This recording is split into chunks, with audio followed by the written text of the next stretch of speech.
So, Owen, thanks for joining us today. Let's start off with Caleb Windsor, who pulled up a bit sore in the fourth quarter of the match on the weekend.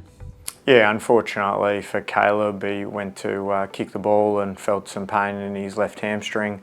Scans have unfortunately shown that he's got a high-grade hamstring strain, so we'll work with Caleb now to make sure that he's right tracking into the off-season and look to set him up for a really strong return for the 2026 season.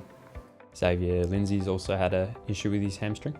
Yeah, Xavier, who we managed in last week's game, just presented a training with some hamstring soreness, and unfortunately, just as we've tried to build him back up to be ready for the game, we're just going to run out of time this week, just with the shorter turnaround, but we will be hoping to build him to be ready for round 24. How's Oliver Sesson going? He's had a bit of a rough trot for the last few months.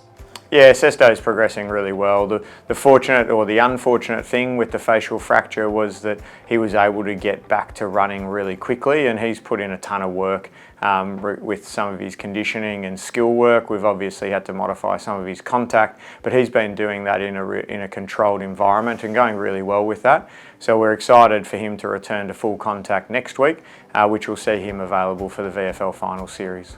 And lastly, Jake Lever, how's his recovery going? Yeah, as mentioned last week, Jake has progressed well in the last week. So he had another good week on the track towards the end of last week, has progressed into some agility.